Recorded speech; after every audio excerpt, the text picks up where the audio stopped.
I heard my fiancé tell his coworker he wishes he'd met her first. Our wedding is in 3 weeks, part 2. I didn't sleep that night. I lay next to David, listening to his breathing, wondering how long this had been going on. Wondering if he thought about Jessica when he held me. Wondering if our entire relationship had become a performance. The next morning, after David left for work, I did something I never thought I'd do. I went through his things. Not frantically, not destructively, but methodically. Like a detective gathering evidence for a case I didn't want to solve. His laptop was password protected, but I knew his passwords. We'd never hidden anything from each other, or so I thought. His browser history was clean, but his phone backup on the laptop told a different story. Text messages going back 4 months. It started innocently enough, work conversations that gradually became more personal. Jessica asking about his weekend plans. David sharing frustrations about wedding stress. Her offering to listen. Him appreciating her understanding. The shift happened slowly, then all at once. You're such a good friend. Became, I feel like you really get me. Became, I can't stop thinking about our conversation today. Became, I know this is wrong, but I'm falling for you. The most recent messages were from yesterday, after I'd seen them in the conference room. Jessica. I keep thinking about what you said, about wishing you'd met me first. David. I shouldn't have said that. It's not fair to anyone. Jessica. But you meant it, didn't you? David. That's what makes this so hard. Jessica. What if we just took some time to think? After the wedding craziness is over, maybe we could figure out what this really is. David.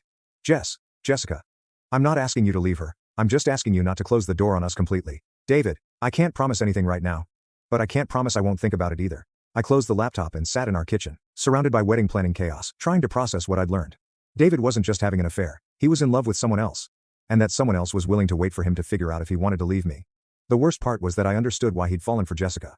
She was everything I wasn't, spontaneous where I was cautious, adventurous where I was practical, carefree where I was anxious about details.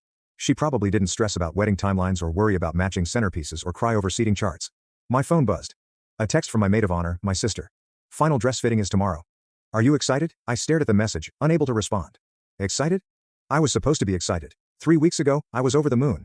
Now I didn't even know if there would be a wedding to get excited about.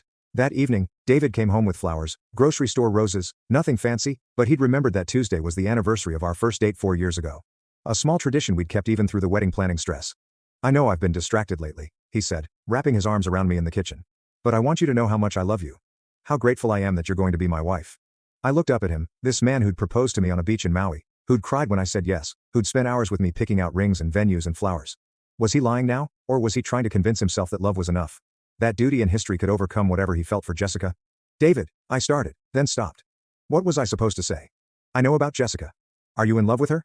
Should we call off the wedding? What is it? He asked, concern creasing his forehead. I looked at his face, really looked at it. The face I'd kissed goodnight 1,000 times, the face I'd imagined seeing across the breakfast table for the next 50 years. When had he started looking at me with guilt instead of joy? Nothing, I whispered.